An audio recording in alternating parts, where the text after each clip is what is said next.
Welcome to the Squad Games Podcast. Squad Games Podcast.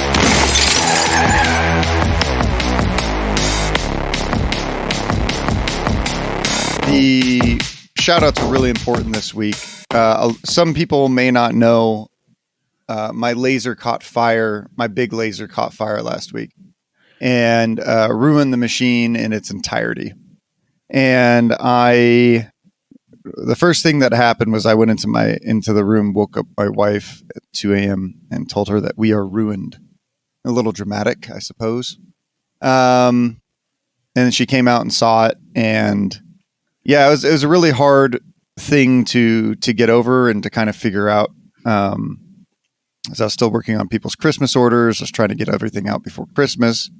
I printed a bunch of labels, and while I was finishing some of those orders with some base steppers, the laser caught fire, and it was really hard and detrimental for me to kind of like figure out what to do. It took me a couple of days without telling anyone.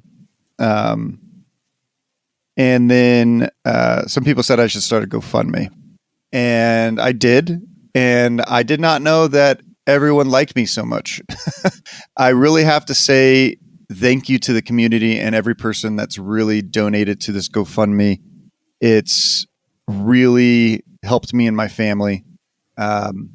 We had enough to put a down payment for a new laser, and me and Alexander Popov, he's been on the podcast before, a good friend of ours, drove out to Vegas with me. We dropped off the other one, and we picked up the other one. We picked up a new one with the down payment.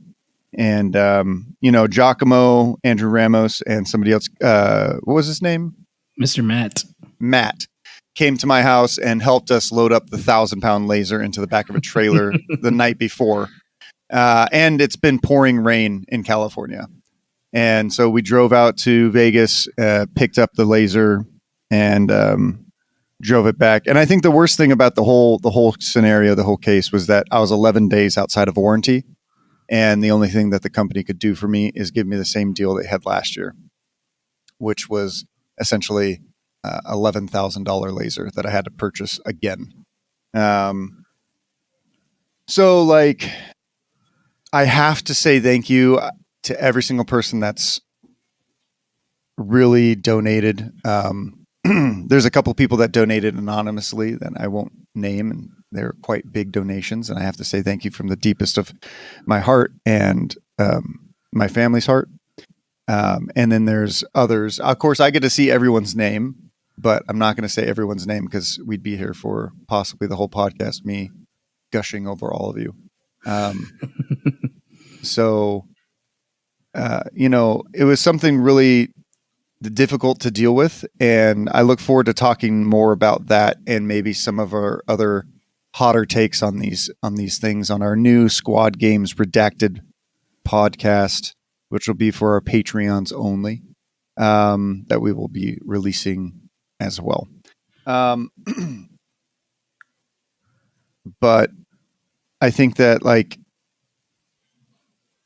from the depths of the gloom that I felt before to this new positivity that I've really had really is really galvanizing, and it means so much to me and my family. I just can't say more. Words can't express the gratitude that I feel towards the Kill Team community. Especially because it's been only the Kill Team community that's been donating. It's not friends, it is friends, but it's not like family members or anything like that. It's literally just the Kill Team community. And then everyone Command Point, Can You Roll a Crit? Battle Brothers Ben, they all shouted it out on their Discords. It really means a lot, fellas and ladies. Thank you guys a lot. The other thing that I want to do a shout out for is Games Workshop is doing something that they haven't done in 4 years. It's called the Hobby. What's it called? The Warhammer Heroes? Yeah. So Warhammer Heroes is a thing that they started and then it dropped off because of COVID, and now they're bringing it back. Essentially, you choose somebody in a local or somebody who you really like in the hobby, the Warhammer hobby, and you vote for them for your to be your Warhammer hero, and then they get recognized sometime in the year, as long as we don't get hit with coronavirus 3. I'm sure it'll happen. So, and then they also didn't recognize the year of 2020. So all of 2020 and whoever wins 2024 is going to get to go. I think it's really important as a community to go out there and vote for your friends or or a family member or a content creator or somebody who you really enjoy in the hobby, to go out there and vote for them. For me, I voted for G because he's the one who was like, "Hey, do you want to start a podcast?" And, you know, on top of that, I can even tell when he paints. G also inspires me with his painting. He's an amazing painter. And even when he paints his models in color, all colorblind stuff, and they just look like different shades of brown, I can still tell that the browns look nice. But yeah, I definitely wanted to say that, hey, get out there. We want the community to be heard by Games Workshop so that they don't do another 4-year skip, right? We want them to get their inboxes flooded with just these Warhammer heroes in your local communities to show that Games Workshop that, you know, we really care about recognizing people in the community, right? Something that's really important to me, right? I really believe in voting. So go out there and vote for your favorite Warhammer person. My second close vote would have been for our guest today, who's Chris Bacchi. Yeah. Oh, you're too kind. Thank you, Dakotah. It's a pleasure to be here. And you know, you are a champion of the community. There's a ton of people who really care about you and support you. And we can't wait to see you back up on your feet with that new laser, pumping out wonderful stuff for the entire community to use. You've been just tremendously generous with myself and others, people I care about, friends, family. So, thank you so much. Thank you, brother. Yeah, I have the good news is the laser. This laser that I got this time is way more powerful than my previous 2. Yes, I've had 2. One of them had to get sent back because it was a piece of shit. And this is my big $10,000 laser. It's not the Glowforge. This one came in already aligned, and it's way more powerful than my last one. So it's it's taken a little bit of time to adjust some settings, but I've already started creating stuff again and making more base steppers for people to get out. I hope to ship a bunch of stuff today or right after Christmas. If you have orders with me, thank you for being patient. I appreciate you. And Chris, I appreciate your kind words. Thank you so much, brother. We're here today to talk about something super exciting. It's been nearly 7 months since Games Workshop released a real team.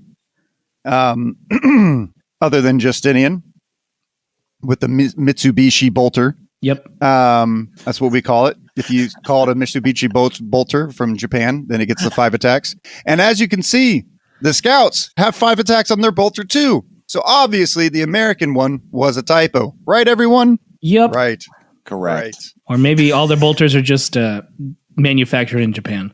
If you want, you know what it is. Those Primaris heavy bolters are really trimming around the corners. So that's probably the problem right there. Ah, there we go. Yeah, you might be right.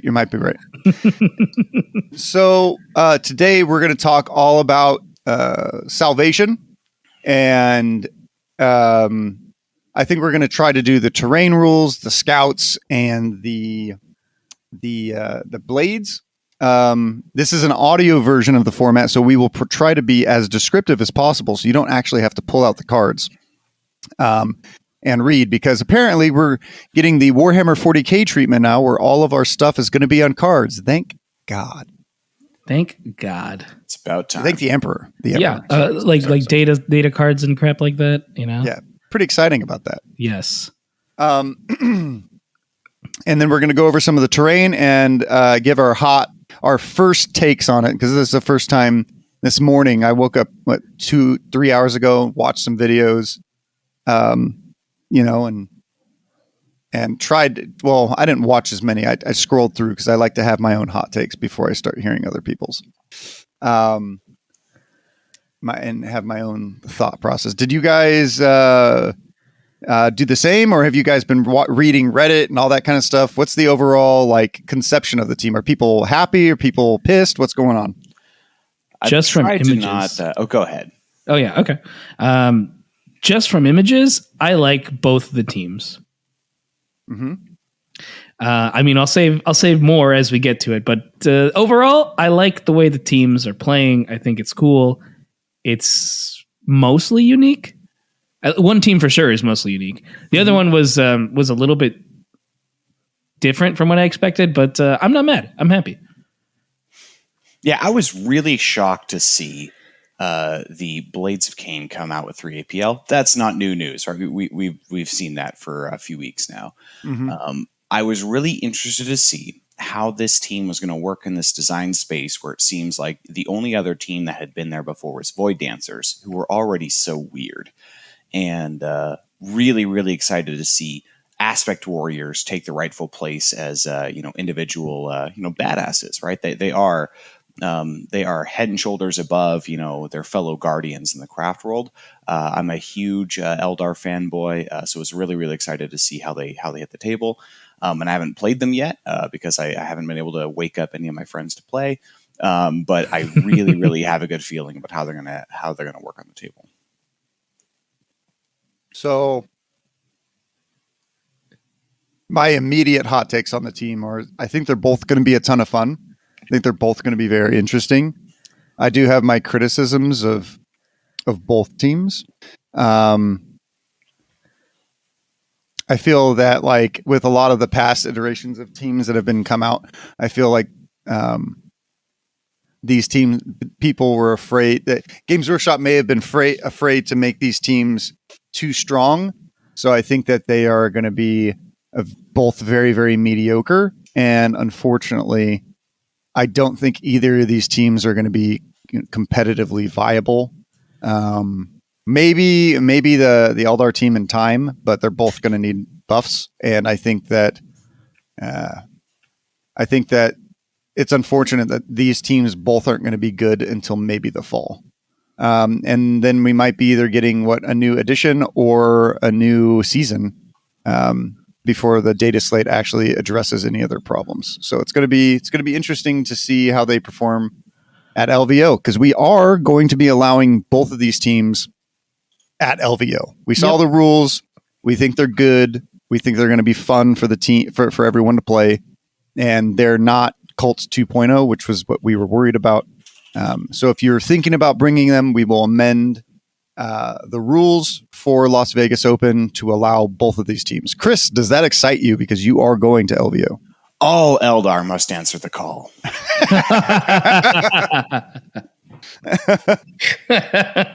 Perfect. All right, there we go. We got our answer. So I think the most exciting thing about LVO this year is that we hit 164 tickets sold for the championship event, and FLG cut off all tickets. We do have a couple tickets left over that a couple people in the community bought. So if you guys, if anyone, ladies, guys, anyone is thinking about still going or thinking about dropping their 40K ticket and coming over to Kill Team, we have a couple tickets. Just message us and we'll get you in contact with the right homies in order to make sure you can come and play as well. There's not many, but there is a couple. So not all hope is lost. We were sprung that on, I think, Tuesday when the last episode dropped. Kicker from FLG messaged me and was like, "Hey, tickets are ending tomorrow." And I was like, "Oh, that's not good." Or it was Monday, one of the two. Yeah, it was Monday. And so we had to try and let everyone know that to buy their tickets within 48 hours. So, yes. it's exciting time. And then we sold like 27, including After Dark tickets. Like it was crazy. It was just like a bunch of tickets sold. It was really cool. Is there less chance? Yeah, I think we sold over 200 total tickets to the Kill Team events, including narrative and all that kind of stuff. So super exciting. It's going to be really big. It's going to be the most ITC points in the world, as long as we don't get a lot of drops.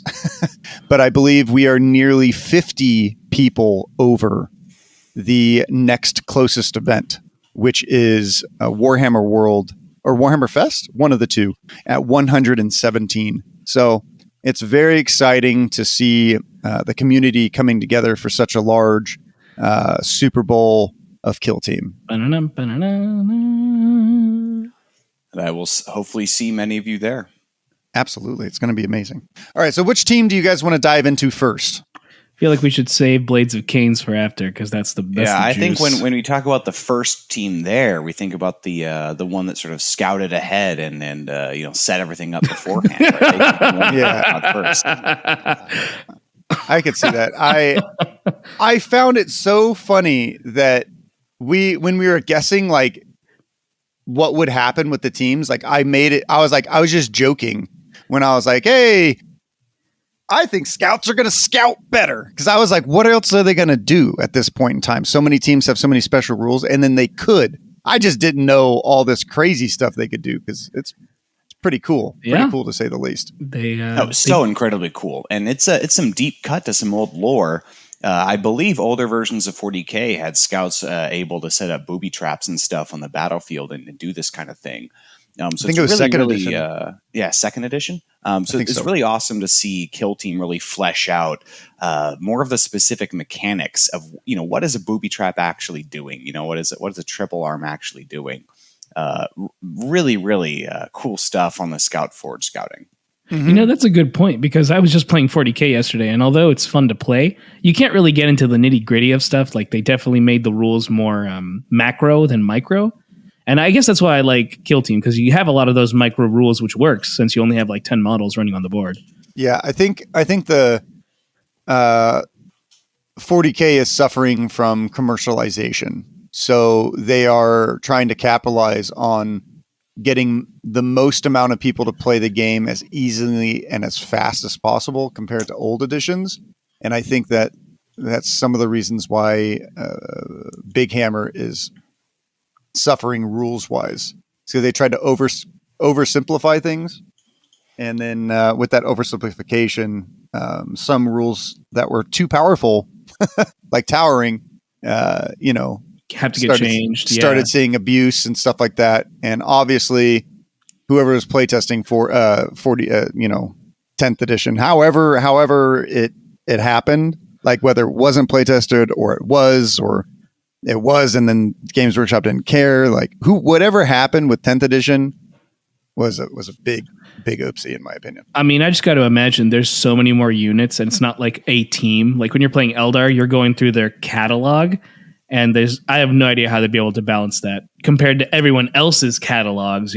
With Kill Team, here's your 20 guys at most, if that. We'll figure out how to balance them, Yeah, I'm excited that Kill Team is still currently in a really good spot competitively. Yeah, right? After all this, and I don't want to say bloat, but after essentially all this expansion, it's still doing well. I still have a great time playing. I still think there are issues when they keep changing some of the teams so drastically and changing things. I don't know how the developmental team came to the fact that Kasserkin needed such a giant buff.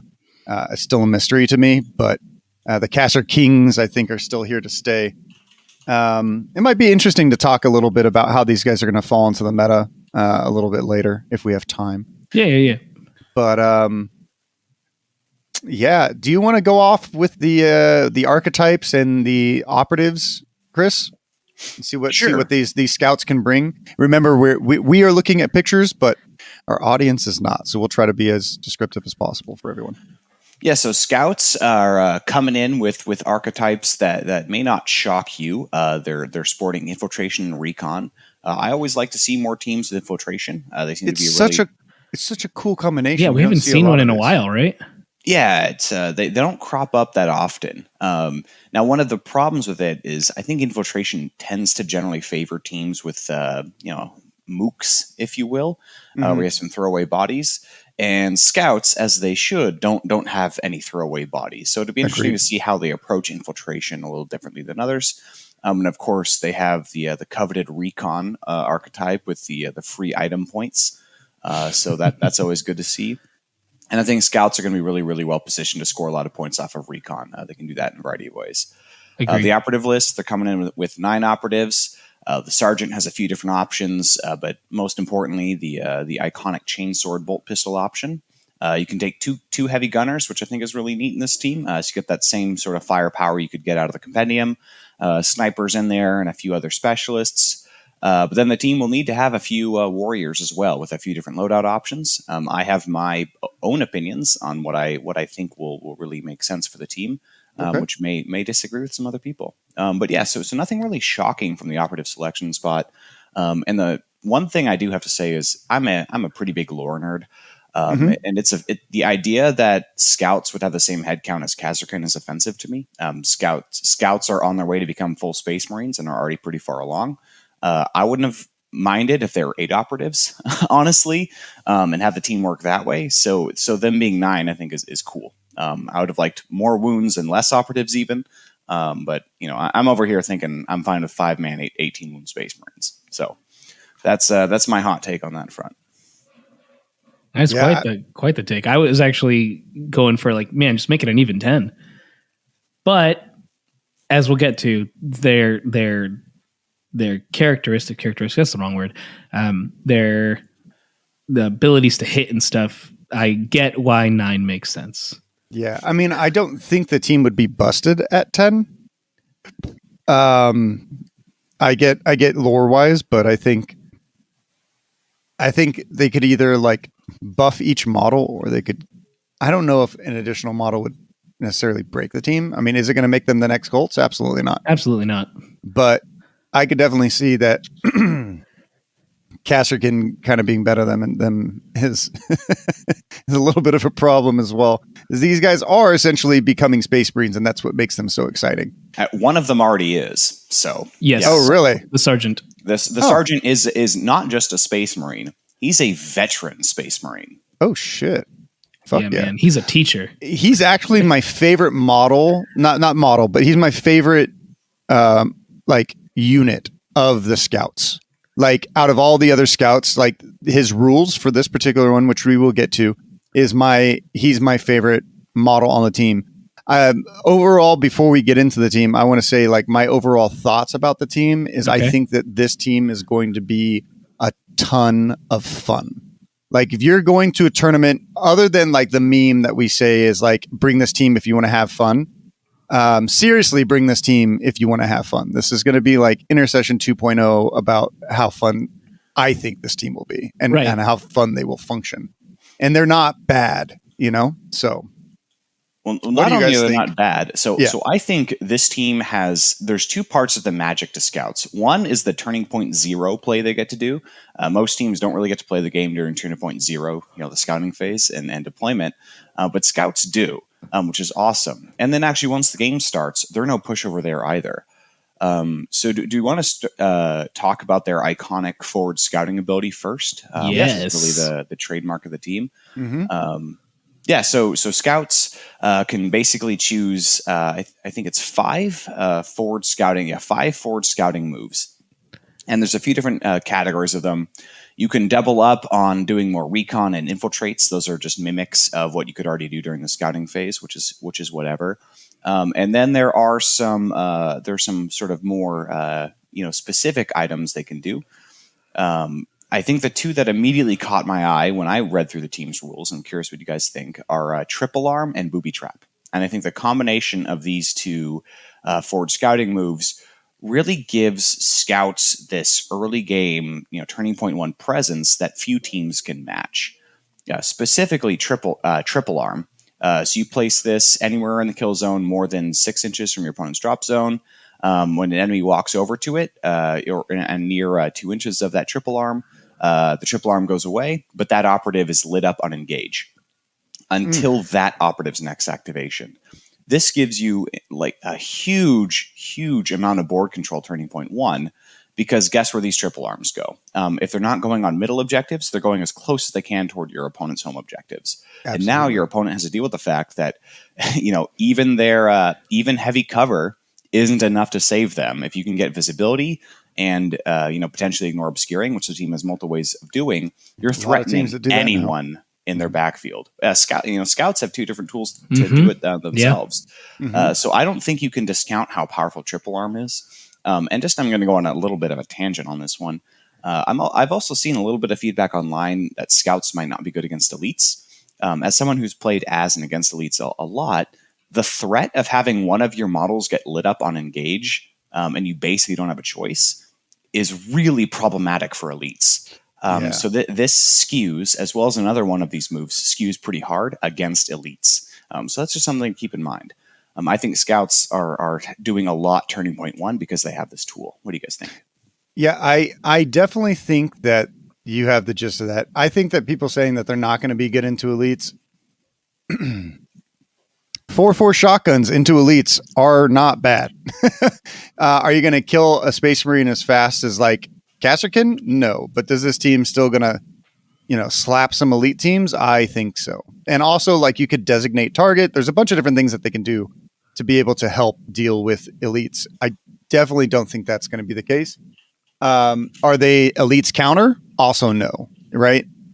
In my opinion. I just think triple arm in general is a good board control place. So let's say you don't even put it on objectives. You could just put it on vantages. You don't want somebody to pop up because they're going to decide to be in conceal. Well, now they're not. And now you can take a shot at them. So it's like a good counter to snipers. Because really, snipers just are the great weapons, but they're also just an area denial spot. Like, you don't want to go out there and get Mortal Wound 3 or something, Absolutely. So triple arm is awesome. Probably my favorite one.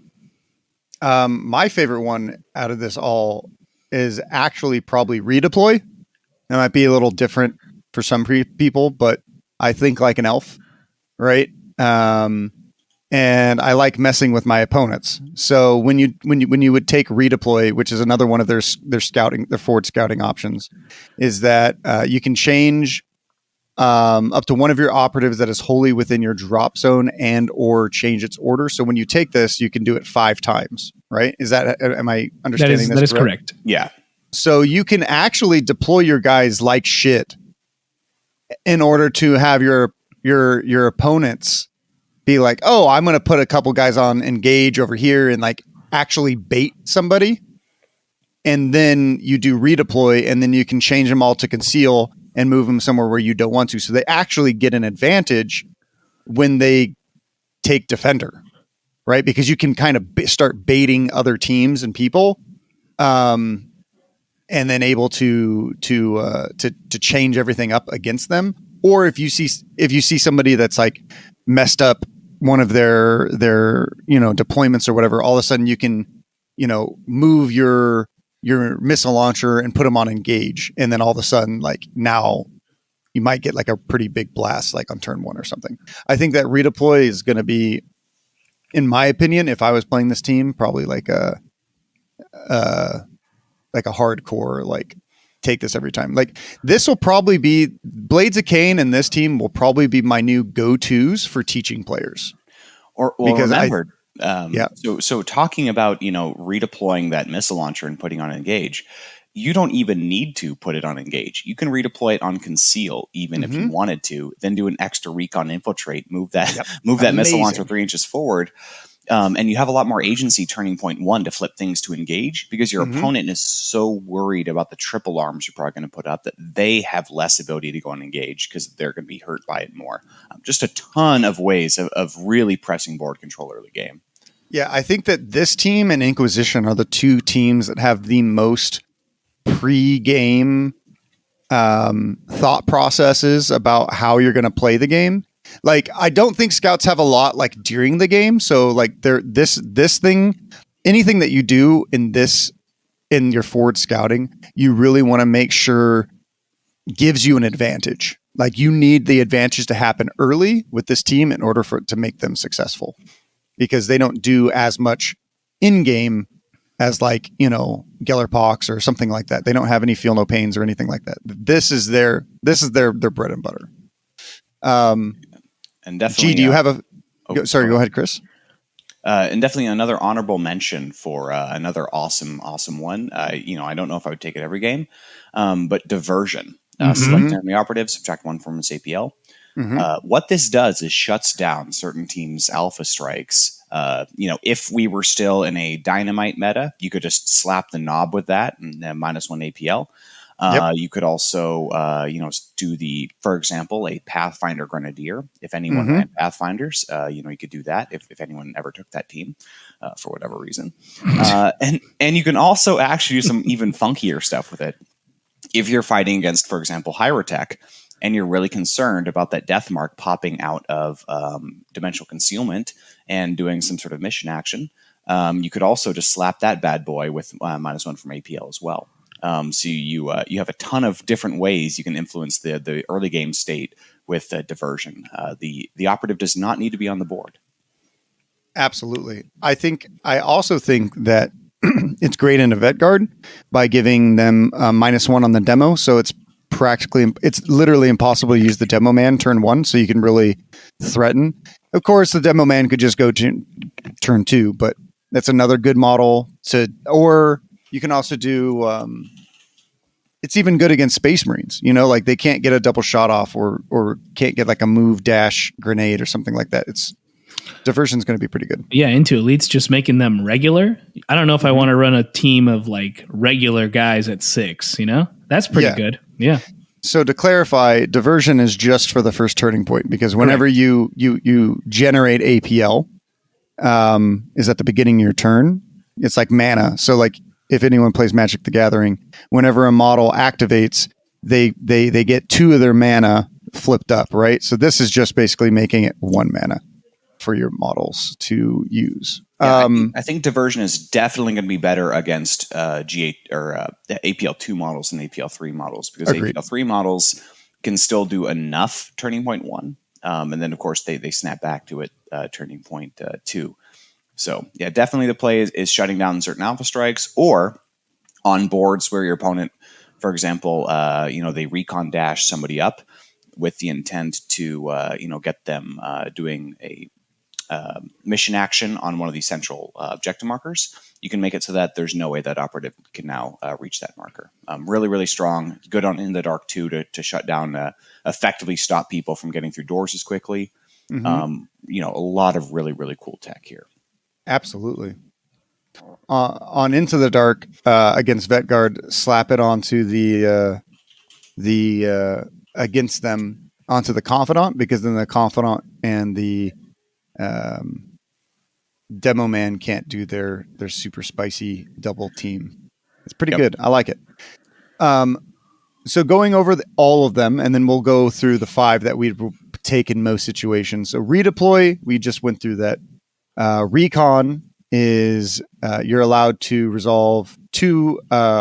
Is it 2 recon actions or just you're allowed to pick recon twice, right? So you have 5 choices, and the number in brackets is how many times you can choose that choice. So plus a recon dash, for example, you could do 3 total recon dashes. But so I don't know if that changes your opinion on redeploy. Each time you pick redeploy, it's only 1 operative. You can just do it up to 5 times, which is pretty good. It's more than half. Okay. Yeah, it's not bad. But see, I've read this wrong 3 times. Oh, really? So the first time I read it, I thought that you only got like 5 points, right? So you could pick each one of these things up to 5. And I was like, well, it doesn't sound like you're going to get 5 CP. Okay, let me reread it. Okay. And then I read it as,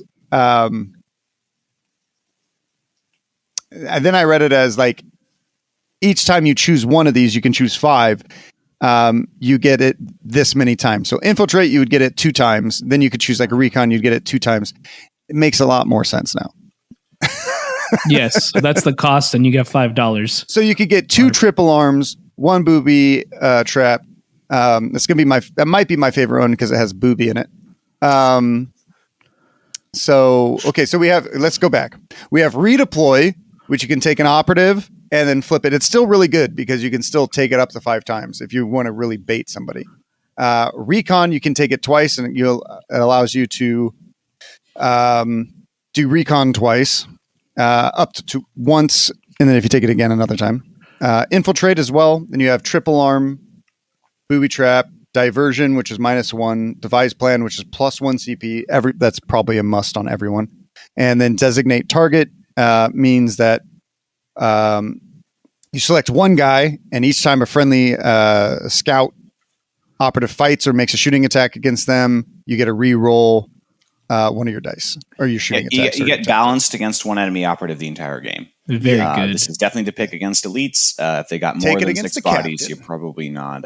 You're not taking this against 9 or 10 model teams. But against a 6 model team, this one definitely I think is useful, and again really helps push the needle a little bit against elites in general. So if you guys had to take a general 5 general ones, in what would your 5 be? Am I going up against elites or just regular 10 or more guys? Generality, just could be anything. Obviously, some of them might change depending on who you're fighting, but yeah. Yeah, we're going with Triple Arm. We're going with Booby Trap.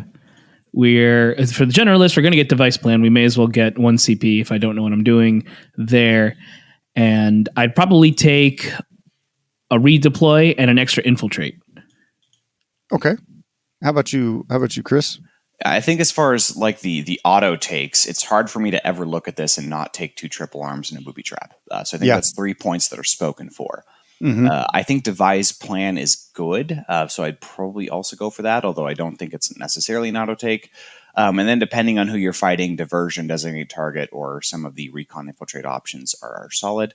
I've tended to be pretty down on redeploy stuff because I've always felt that, well, why not just deploy there in the first place? And these bait moves, I always get a little nervous about somebody not taking the bait, and then it sort of becomes wasted. So that's definitely where my heart is on these. So the reason why I like the redeploy is specifically you can put your missile launcher somewhere, and then you can be like, okay, he didn't set up anywhere here, so he's never going to get a shot. I'm going to just put him over here now. Exactly. And then do the free fly dash and get him up on top of something like that. So like for me, I'd probably always take 1 redeploy just because like I am actively looking to surprise my opponent turn 1. And then I would probably I would also take 2 Triple Arms, a Booby Trap, and then I'd probably take Devise Plan. Or if I was going into any of the teams that I mentioned before, I would probably take Diversion to give somebody -1 APL, especially into like Pathfinders or something like that. So I don't want to get turn 1 alpha struck as much as no one else does either. Yeah, awesome. Absolutely. Diversion and a Booby Trap in the way of a Grenadier Pathfinder can shut down a few different avenues of an alpha. Yeah, I think something that's super exciting about this whole thing, right, is all 3 of us chose something different, and that just shows how fun this team is going to be because everyone's going to play them differently. Everyone's going to think about them differently. Everyone can think we're fucking stupid and take just 2 recon, 2 infiltrate, and like a designate target. I don't know. Like, who knows? It's going to be exciting. It's going to be fun to see how this team develops. I feel like this ability is something. Well, as we were talking about it, I was thinking, man, Wormblade would really benefit from having these abilities. Just like, maybe this is what Wormblade was supposed to be, and now it's Scouts. Yeah, which they both kind of work. They both kind of have like they're not the exact same unit. One's more of an ambush, the other one's they're scouting, but they kind of fit together in the same. I would definitely set. think so. Yeah. That's a small little tangent. Anyways, that was the forward scouting moves. Mm-hmm. Let's move on to their TAC ops. Heck yeah. Chris, do you want us to take away on the TAC ops? Sure. So the faction TAC ops for scouts, we got the 3 as is tradition. The first one is Sudden Strike. At the end of the first turning point, if more enemy operatives than friendlies were incapacitated, you score a victory point. And if you do it again during any subsequent turning points, you score another VP. Operatives with 12 or more wounds are treated as 2 operatives for this TAC op. Banking and gambling a lot on getting turning point 1 kills can be pretty dicey at high levels of play. People can get pretty cagey during turning point 1. But I think you can use this TAC op to set yourself up for a situation where you're going to go ahead on primary or you're going to get points on this, especially because you got tripwires. I think this isn't a bad TAC op. I think this team specifically has mechanics to give it play. I think so as well. I think Sudden Strike is it benefits for coming in with a really good plan. I would think that this would also be good with like security, just because like you would play it as so like you come into the game with a plan, right? Of like, this is how I'm going to do this. I'm going to use all these tricks in order to try and kill as many operatives as I can turn one. Very fascinating. Yep. Then next we got From All Angles.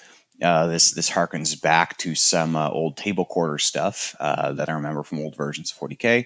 Reveal this talk up at the target reveal step of any turning point. Once you do so, divide the table into 4 quarters by drawing imaginary straight lines a millimeter wide that run from the center of each kill zone edge to the center of the opposite.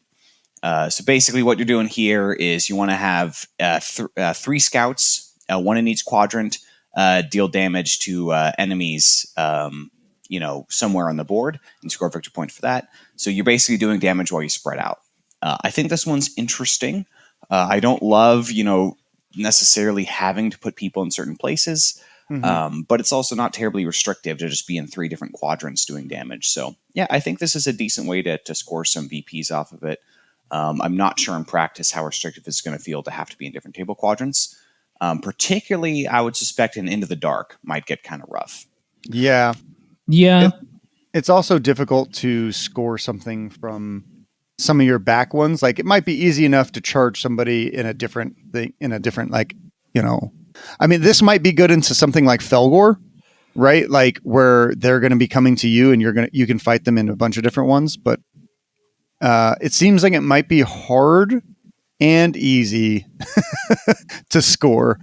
Very interesting, to say the least. It's one of the most interesting ones I've seen come out of GW in a while. I mean, it as well from all angles. Like, I know you have to do damage to something, but it also kind of works with what's that other recon tech op that a lot of people take? The one where you have to control the edges of the board. Outflank. Yeah. Outflank. Yeah, I it's think kind this of has some good synergy with Outflank. And you can definitely set the board up in a way with forward scouting where you can make that happen easily. Yeah, I like it. Yeah. And then finally, what I think might be the best one of the bunch is Gather Reconnaissance. If somebody does the Gather Reconnaissance action, you get a victory point, and if they survive the end of the game, you get another victory point. They can provide scouts can do the mission action Gather Reconnaissance for an action point. They have to be within 6 inches of your opponent's drop zone and not within engagement range of an enemy operative.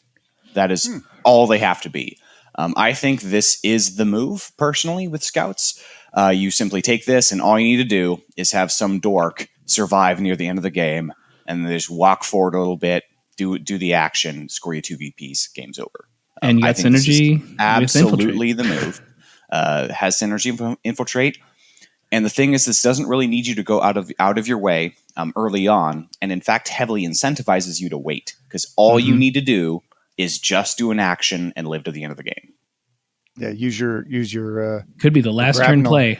Could be your last activation. Yeah. Totally. Yeah, I like this one. I think it's definitely cool. Obviously, it's going to suck if you get wiped, or get close to getting wiped. It might be difficult. You got 9 models. Good luck. I think that this is probably their easiest one to score from their TAC ops, and I think that this will see more competitive play than the other 2 for sure. Unless if you come in obviously with a very strict idea of how you want to play the team for the other 2. This one seems a little bit more free flow. Yeah, I think the only time you're not going to take Gather Reconnaissance is if you're fighting in something like Felgor or Gellerpox, where you're going to get sort of drowned in models that are going to press you, and you think there's a high likelihood you'll end up, potentially getting tabled by the end of the game, and you want to rack up the points a different way. Do you think in that matchup, From All Angles would be the better option, or Sudden Strike? Then I'm definitely thinking From All Angles. Sudden Strike could be hairy, depending on what the board looks like. It just depends. It really depends what the board looks like. Yeah, I think Sudden Strike's going to be hard to score against good players. Like when I battled Orion specifically, I name Orion in this because every time I've seen him play, I don't think I've really ever seen him misposition in the very first turning point to let anyone shoot any of his models in the backfield. Like he has an amazing deployment, right? And I think that some of the higher level players that you play against will just deploy flawlessly each time.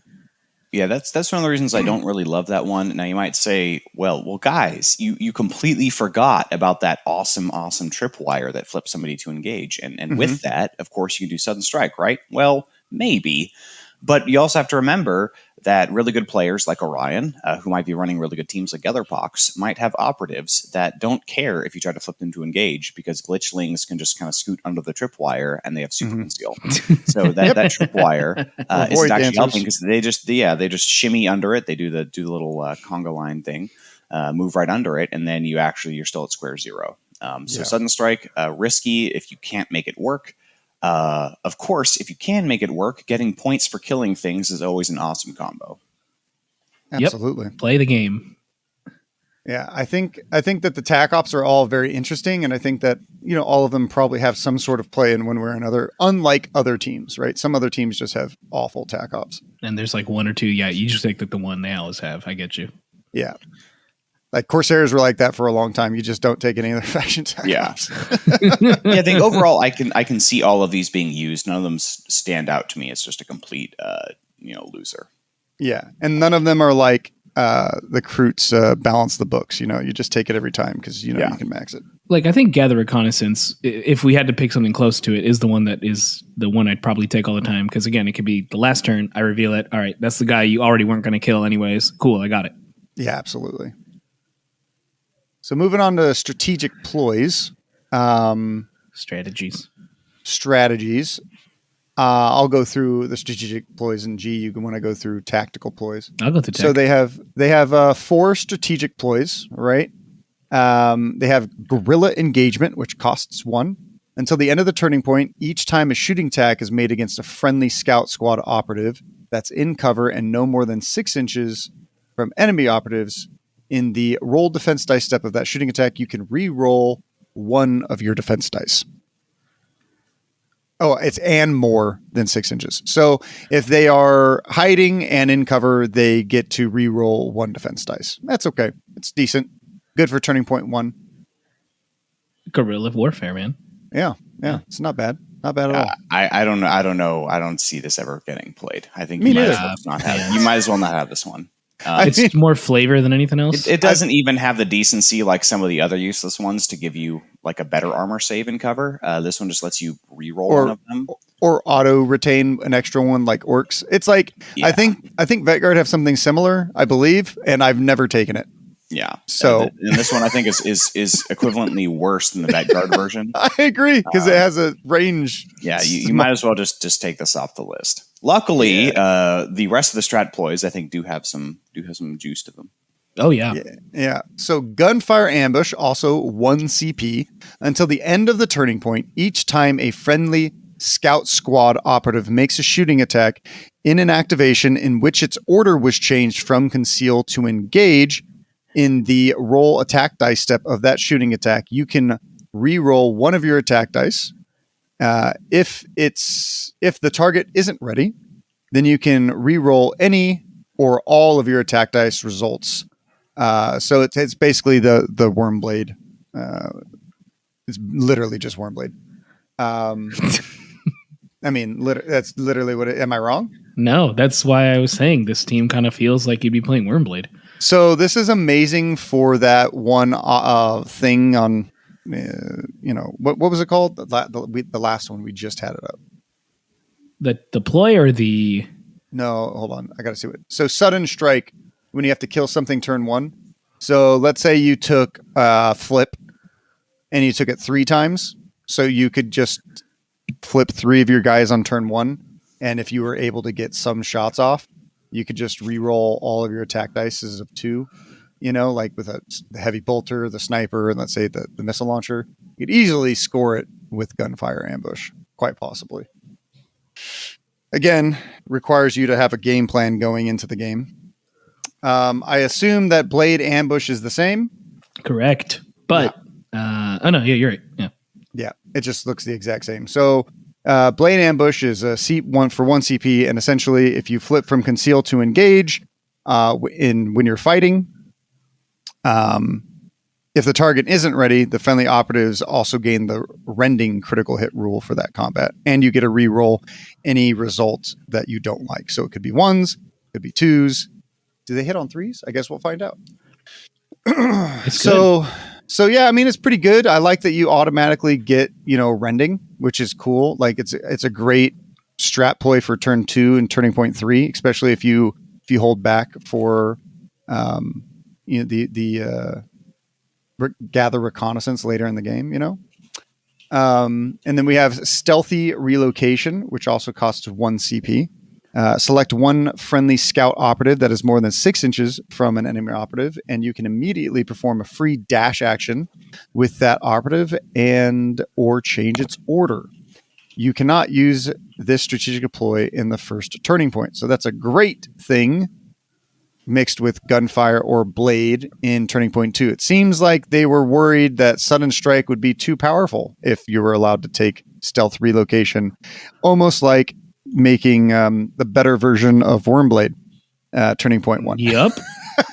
I mean, that makes sense. That's pretty standard. Casterkin can't do their redeploy thing either that first turn, because that's too good if you could just make I think that's the big part of that is the dash, because you wouldn't really I don't think you'd get too much mileage out of the order change from stealth relocation. It wouldn't be it'd be nice, but really what you would want for that is the dash. So not allowing that first turning point, I think super reasonable restriction. Yeah, not too concerned about that one. This really helps you basically double dip. Get a nice ambush off turning 1. Have a key operative flip back to conceal that your opponent may have been banking on being able to retaliate against, and then do it again. Yeah, I think it's really good. Fun fact for blade ambush: if someone charges you and you're in conceal, you can then blade ambush them on your turn by switching to engage.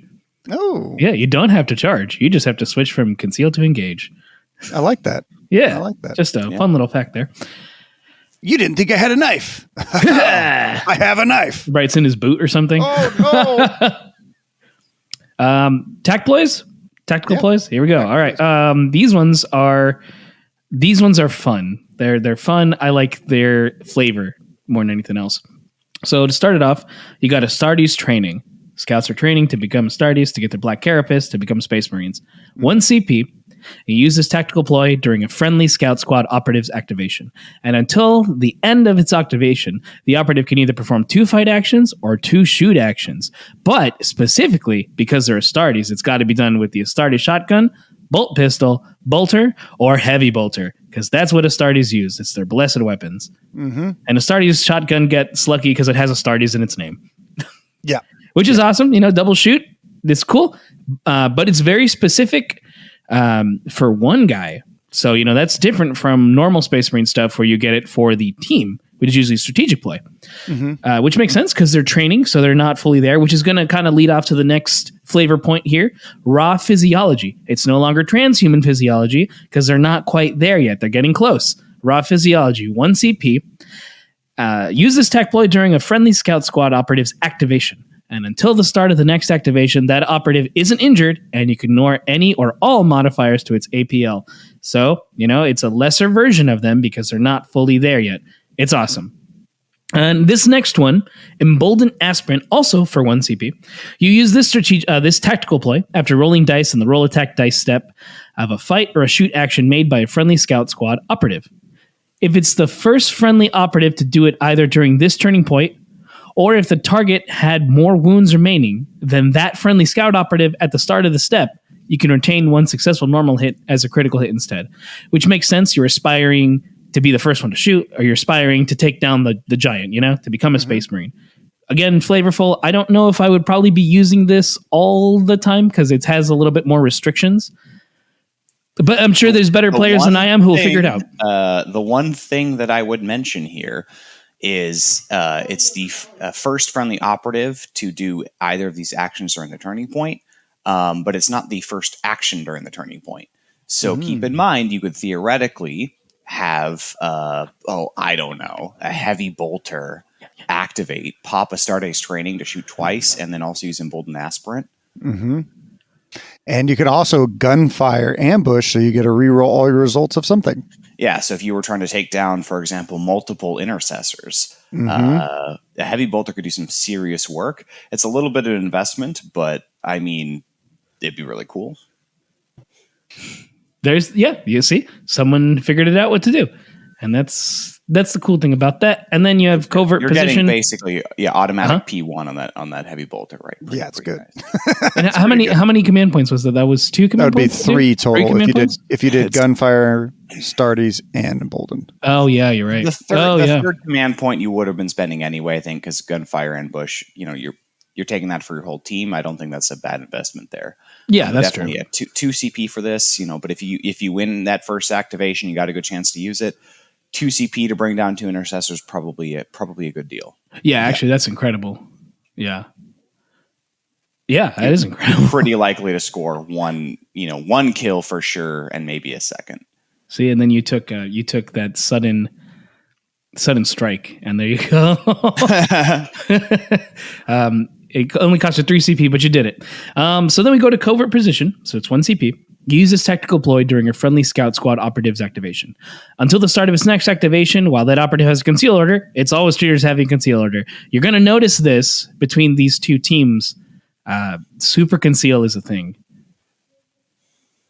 Yeah, super conceal. If you have it. What? If it has a conceal order, it's always treated. Oh, so you can just wait. What? Yeah, it has super conceal. Until the end of its next activation, while the operative has a conceal order, it's always treated as having a conceal order. Yeah. Okay. Yeah. So it's good if you need to move a scout onto a vantage point in the center of the table, below, behind a barricade in the center of the table. Your opponent has a nice vantage point or a vet guard spotter. This is a good way to say, nope, don't care. I'm still concealed. Yep. Yeah. I think it's interesting. I think you're not going to see it very often, just because the practical ramifications of when you actually need this aren't super likely. It still costs you command point, but it's really nice to have this in the toolkit. Yeah, absolutely. Yeah, I like covert position. I think getting super conceal, not maybe on army wide, but maybe like one guy every now and then, not that bad. The thing that I'm really enjoying about this team so far is the amount of synergy within the team. They have a lot of really good synergy and simple rules that anyone can really pick up. And I think that's a good thing for Games Workshop to keep leaning into, is to have Space Marines be decently simple. Don't phobosify them. Yeah, maybe you start with intercession and then you go second game, play scouts, because now there's a little more rules that are, you kind of learned it. Now try these extra fun rules. Yeah, absolutely. So we'll get into a couple of these the main operatives. I'll start off with the scout sergeant, and one of you guys can pick the next one. So you automatically get this guy, we just said is a space marine, full space marine already, leading his younger brethren into combat. They can get a starty shotgun, a bolt. I mean, the chainsword's probably the way to go with this guy, because you get 5 attacks hitting on 2s, 4 or 5 damage. He's kind of like your biggest melee threat of the whole team. He can mess up intercessors. Yeah, pretty decently. The best thing about this guy is that he has an ability called Guidance and Experience. Each time this operative is activated, you select one other friendly scout squad operative visible to it and add 1 to the operative's APL. So the fascinating thing is that everyone else on the team has 2 APL. This guy has 3, and he can just say like, yo, heavy bolter, you get 3, or yo, scout hunter, you have 3 now. So he's like a comms guy and a leader at the same time, who is a badass. So a big fan of this guy. Who wants to go next? I don't know. I guess I'll jump in next. And one minor point there is that, mentioning using that chainsword to bully an intercessor in melee. One thing you truly cannot look over on these data sheets is that the base wound characteristic of these guys is 10. So that means that any combat that they're in, these guys are tanks, right? Mm-hmm. Think of how it feels when you're staring down a commando.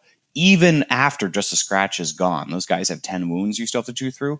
All these guys are like that. So keep that in mind when you're thinking about, how strong the team is and how well they can handle elites. Mm-hmm. Going into the heavy gunner, this is not anything groundbreaking. They do come stock with a bolt pistol, which is neat because either heavy weapon option is going to be heavy, believe it or not. Mhm. The heavy bolter is a heavy bolter. We talked about it before.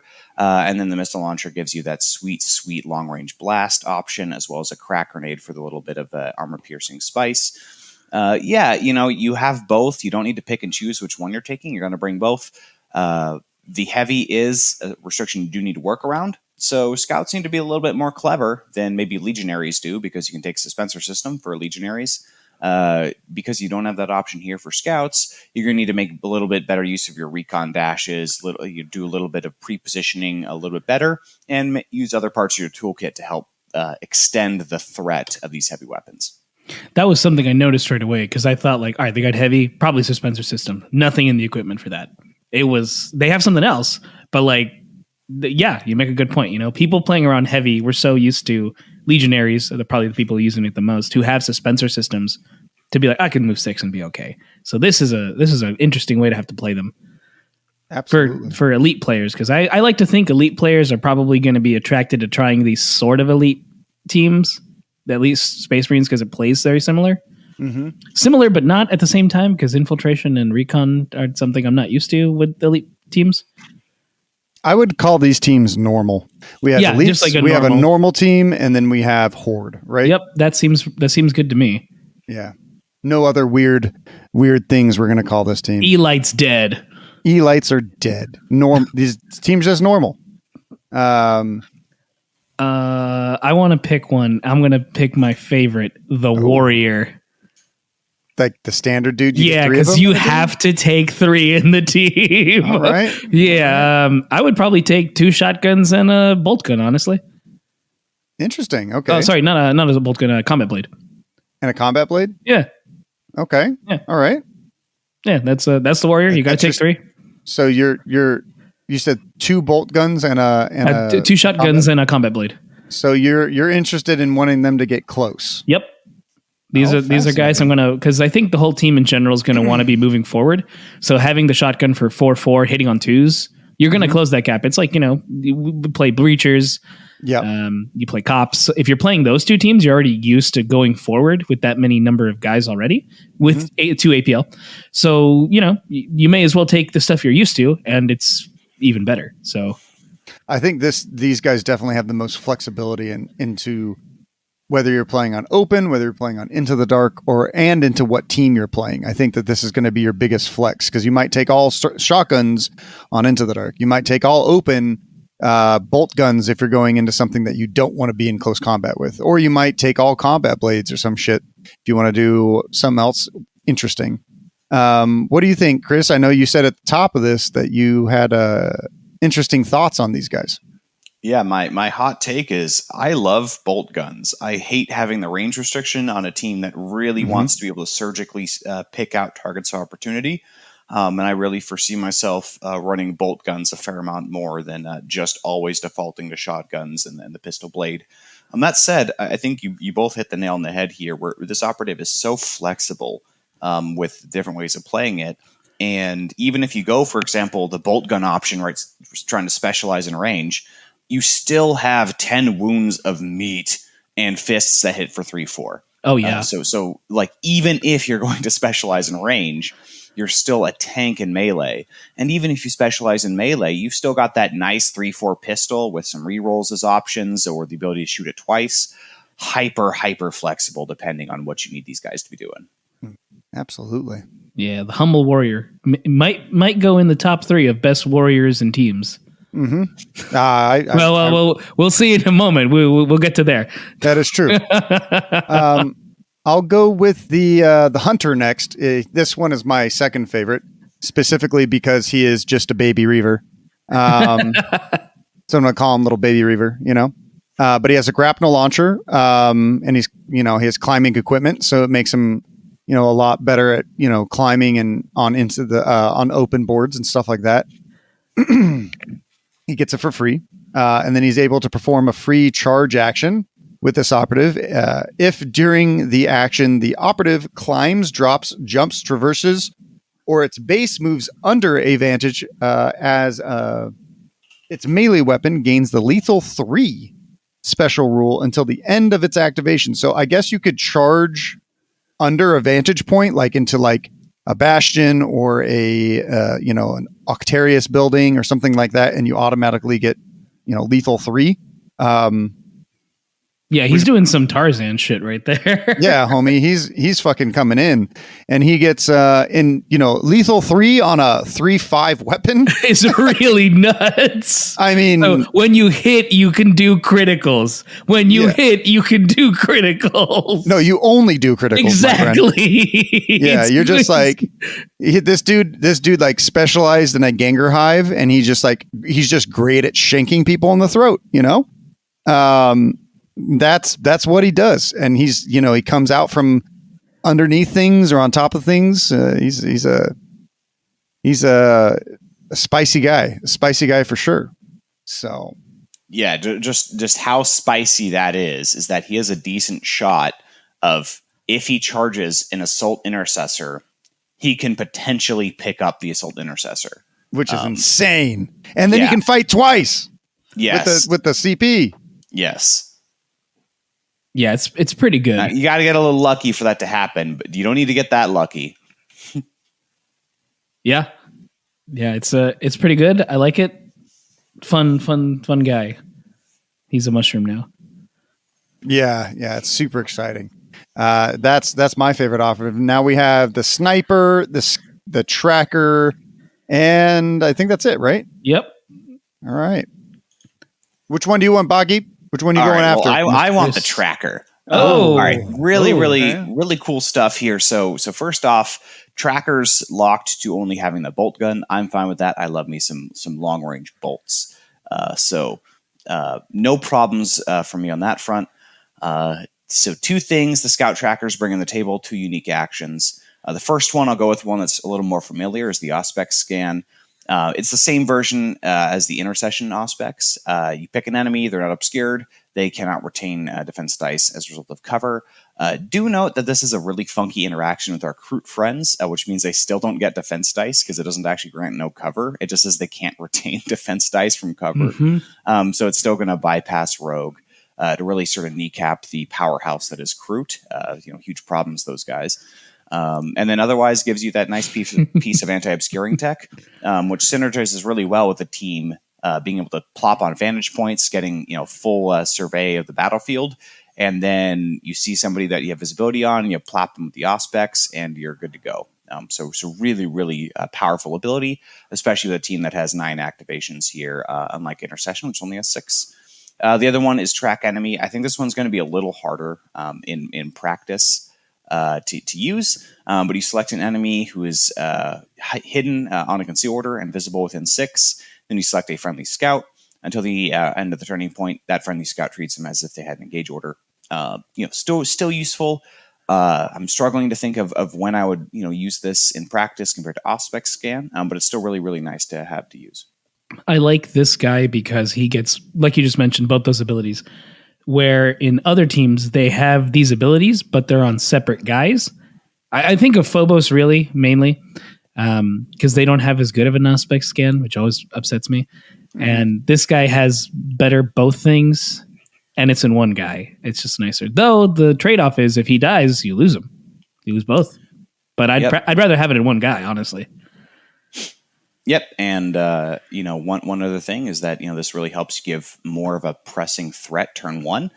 You already may have had your 2 tripwires. You could theoretically have recon dash this guy forward, then use your leader to give him +1 APL. Then he activates, he move dashes, and he does track enemy. Right, and that's your 3rd engage order you're flipping on your opponent. That's wild.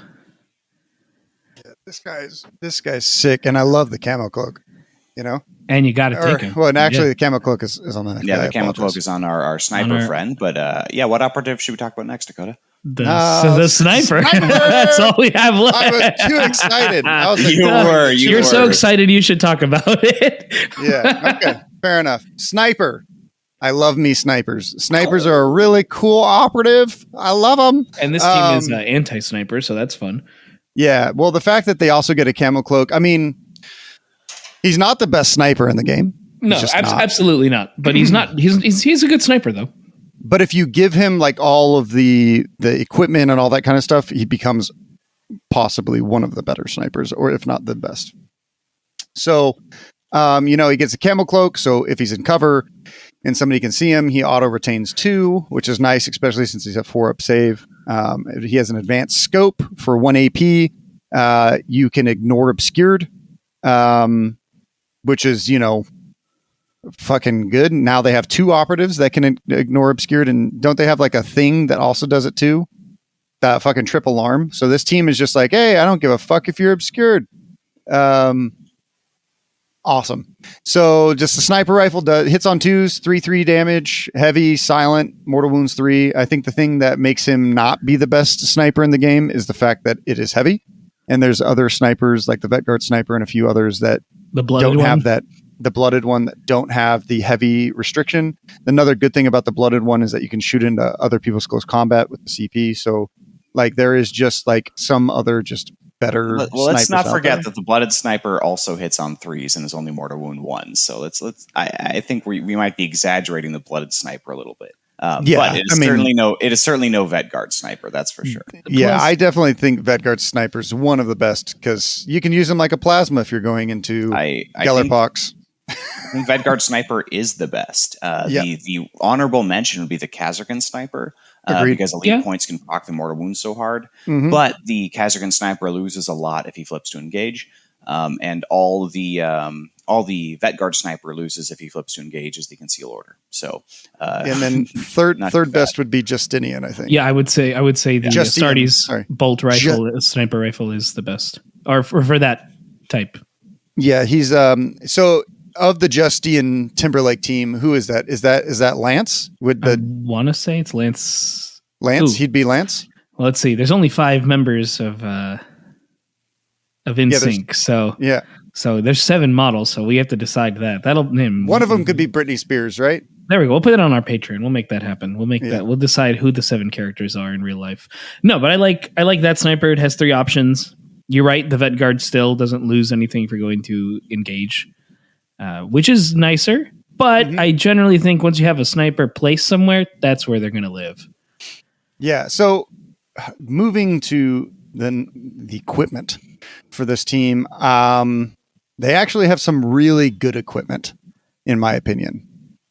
I'll just name them off and then we'll go through each one separately. But they have climbing equipment, which is just one of the best things in the game, in my opinion. Yep. Teams with that on open are just innately better in open, in my opinion, especially with certain models. You have camo cloak. You have extra blade. We have the heavy weapon bipod, targeting ocular, which you're only allowed to take 1. We have smoke grenades, frag grenades, and crack grenades. What is your guys' favorite?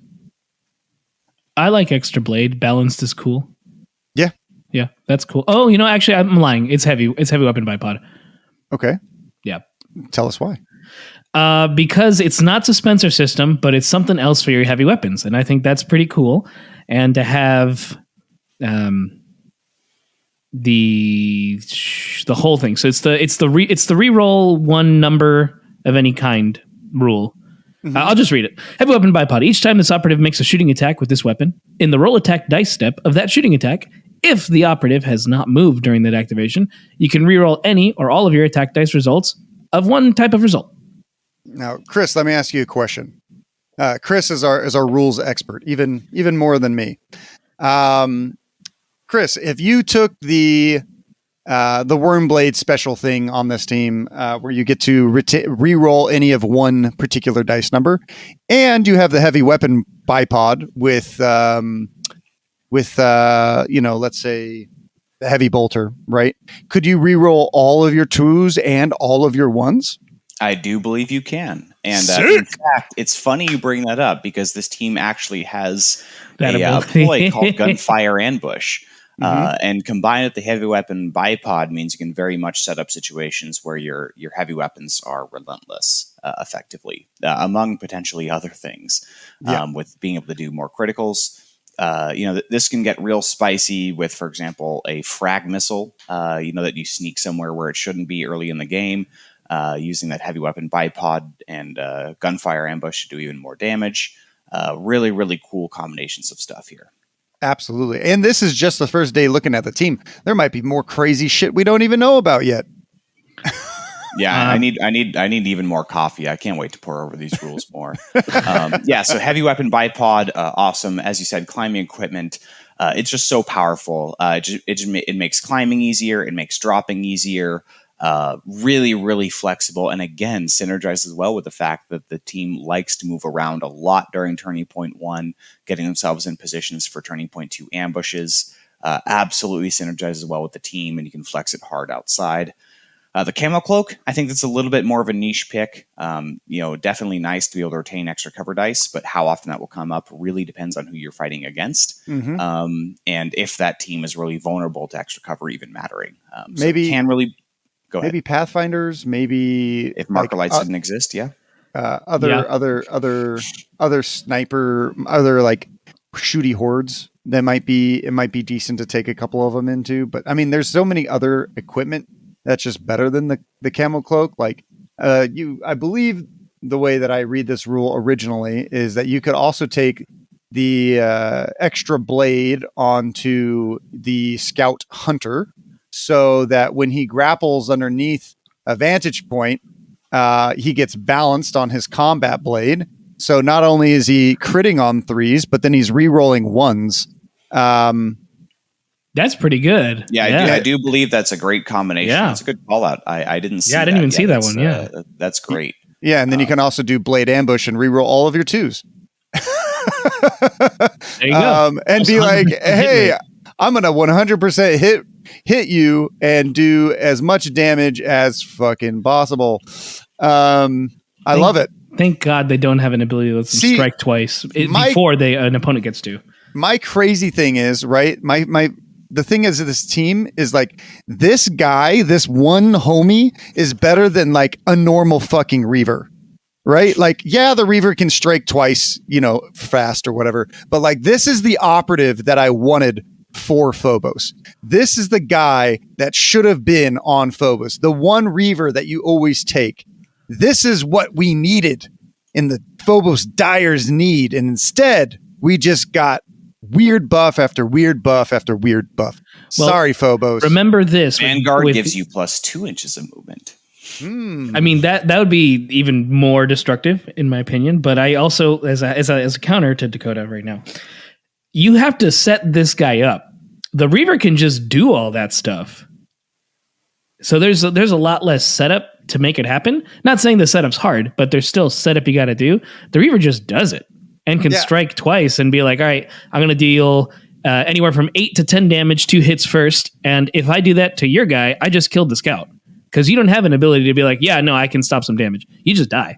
That's true. That's true. So I want to say that if they had, so this is the baby Reaver. If they had Daddy Reaver, that's this new name for so this is baby version. If they had the daddy version, a part of Phobos where you could actually, auto crit on 3s and do all that kind of crazy shit too, and hit twice, homie would be sick and homie would be taken all the time. You feel me? Oh yeah. I mean, I think you got to take the Reaver Sergeant or at least a Reaver on your team every time. Yeah. At least. You have to let me cook. You can't just put out the fire in the kitchen. Okay. I have to at least try, Yeah, that's true. Got to at least try. Yeah, This can't be all a pro positive, You got to have those counters. Yeah, I was starting that. I was starting a grease fire. Thank you for stopping me. No, you're absolutely right. Like the lethal 3 with the extra blade is kind of nuts. And when you have the ambush on top of it, like that's an incredible move for the team in general. Like I don't want to deal with that. It's something that people won't see coming, right? Like that's the cool thing about this team is that they're tricksy, but they're simple, And as long as you know the team well, you can perform at a higher level than what people might think you can. Who wants to go over targeting ocular and talk about giving it to your sniper? Or it's an interesting one. Put it on a shotgun. No. You could put it on your heavy bolter, right? Or your sniper, or your... Yeah, my for my money, it's going to go on a heavy weapon. Heavy weapon. This to me is going to go on a missile launcher or the heavy bolter. The sniper rifle can tend to do so much work off of just so many hits plus the mortal wounds, where I don't know how much it gets out of this. Missile launcher being able to flex into crack and frag missiles could be really neat, or just heavy bolter again, just drown in dice. Yeah, I'm not super hot on things that grant no cover, especially because, again, the team that no cover would be really good against is immune to no cover. So that makes it a little less exciting. Yeah, probably going to skip this one for me. I played Kazargan enough to know that the same thing. They have the long-range scope. The long-range on scope is not Kazargan. always worth it. It always sounds like really, really cool, but in practice, it ends up not mattering. I should have just taken more stems. Yeah. Or the combat blade, honestly. Or the combat blade. Yeah. Yeah, it's fun. I think it'd be funny to put an ACOG scope on a shotgun or something, just to be silly, but I wouldn't do that, actually. Yeah, going back to Camo Cloak, there's so many better options. While Camo Cloak is good in itself, I just think that like somebody's probably always going to take the extra blade on Baby Reaver. Yeah. And then you're going to take the heavy wipe and bipod, maybe targeting ocular, and then you're already sitting at 6. And then you take like, a frag, a crack, or a smoke, or like, the rest of climbing. It really depends. They have so much stuff that they want to take. It's going to be difficult to balance what you should take. Yeah, I think once again, it's hard to say no to a frag and crack grenade here, especially because the team has so many ways of delivering those tools and delivering them effectively on turning point 1. I'm thinking on open board, how are you going to stop magic scouts with magic recon dashes with plus APL flying around, chucking frag grenades, getting rerolls? That's just going to be so much more powerful than in extra defense save from cover. Now, when you take infiltrate or recon, you resolve this all at the same type of scouting step. You don't get 6 inches of extra movement. Am I correct? Or does this team actually get 6 inches of movement? Well, you could theoretically do a recon dash on the same operative, but in order to be eligible to do a recon dash, you have to be wholly in your drop zone. So in practice, there's no utility to it. You can get like 3 7/8 of an inch if you really wanted to, I guess. Well, no, because you have to be wholly within your drop zone. So you actually, your base, unlike the cheeky combo with Into the Breach and the recon dash, you can't do double recon dash to give you any more forward movement. Fair, you can get more lateral movement off of that, but then the question is, well, why didn't you just do a redeploy? Yeah, true. You guys ready to talk about Blades of Cain? Well, you're going to have to wait till next week, because this is a 2-parter. We're going to end this one here, and I just want to do a couple shout-outs. One of which is, once again, I want to thank you to all of our Patreons. And I also want to thank all of our everyone who's donated to the GoFundMe. You're going to hear that a lot because I am extremely grateful for everyone who has done so. And if you can't afford a GoFundMe, then consider joining our Patreon for, I think we have a $2 tier, $6 tier, and a $20 tier. And enjoy. If you enjoy listening to us, then we'll be putting extra listening to us and others on that called Squad Games Redacted. So, Chris, do you have any shout outs, brother? The only shout out I got today is for Luster's Workshop, where you can find some amazing terrain and packets for good tournament play and map layouts. Just all in all, awesome group of people, and they run great tournaments. So shout out for those folks. Thank you, brother. Appreciate you. One more I forgot is when this episode drops, there will only be 1 week left to pre-order T-shirts and sweatshirts for LVO. So on the 2nd is the very last day that you can put pre-orders in for our merch for LVO, and we will ship it if you're not attending. So please go ahead and go support us by, getting that. And all the art was done by Dylan. So amazing stuff. But G, do you have anything else to say? Yeah, I got some stuff to say. Firstly, I'd like to thank all our Patreon members. We really appreciate your support. It does help us do a lot for you guys and for the community as a whole. And then I'd like to thank everyone on our Discord. They're always bringing out the conversations. Kill Team, 40K, mostly just Kill Team. You can join that conversation in the link below. And lastly, If you want to find what I'm doing, I'm on Instagram at wargaming_studios. Again, that's wargaming_studios. I just posted pictures of my Casterkin. They're done now. Hooray! But until next time, guys. See ya.